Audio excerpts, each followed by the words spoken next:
পাহাড়ি এলাকায় ঘন কুয়াশায় বিধ্বস্ত হয়েছে ইরানের প্রেসিডেন্ট ইব্রাহিম রাইসি ও পররাষ্ট্রমন্ত্রী হোসেন আমির আবদুল্লাহিয়ানকে বহনকারী হেলিকপ্টার। রোববার দেশটির পূর্ব আজারবাইজান প্রদেশের এই দুর্ঘটনাটি ঘটে। রাইসির হেলিকপ্টারটি উদ্ধারের চেষ্টা চলছে। যোগ দিয়েছে 40টিরও বেশি উদ্ধারকারী দল। উদ্ধারকারীদের সঙ্গে বেশ কয়েকটি অ্যাম্বুলেন্স ও ড্রোন রয়েছে। তবে বৈরী আবহাওয়ার কারণে এখনও হেলিকপ্টারটির কাছে পৌঁছানো যায়নি। আজারবাইজান সীমান্তবর্তী এলাকায় একটি বাঁধ উদ্বোধনের পর হেলিকপ্টারটিতে করে ফিরছিলেন রাইসি।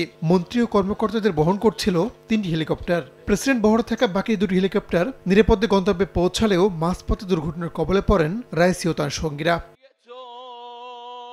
দুর্ঘটনার কয়েক ঘন্টা পেরিয়ে গেলেও রাইসির অবস্থা সম্পর্কে কিছু জানা না যাওয়ায় বাড়ছে অনিশ্চয়তা। মসজিদে মসজিদে বিশেষ মোনাজাত হচ্ছে। ইরানের রাষ্ট্রীয় টেলিভিশন সারা দেশে রাইসির জন্য অনুষ্ঠিত প্রার্থনা দেখানোর জন্য নিয়মিত অনুষ্ঠান বন্ধ রেখেছে।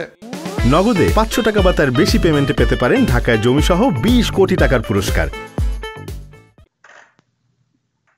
63 বছর বয়সী রাইসি 2021 সালে ইরানের প্রেসিডেন্ট নির্বাচিত হন। যদি এই দুর্ঘটনায় রাইসি নিহত হন, তাহলে ইরানের সংবিধান অনুযায়ী দেশের দায়িত্ব নেবেন ভাইস প্রেসিডেন্ট মোহাম্মদ মোকবার। সর্বোচ্চ ধর্মীয় নীতির অনুমোদন সাপেক্ষে দায়িত্বভার গ্রহণ করবেন ভাইস প্রেসিডেন্ট। 50 দিনের মধ্যে তিনি নতুন নির্বাচন আয়োজন করবেন, যেটির মাধ্যমে দেশে আবার নতুন প্রেসিডেন্ট নির্বাচিত করা হবে।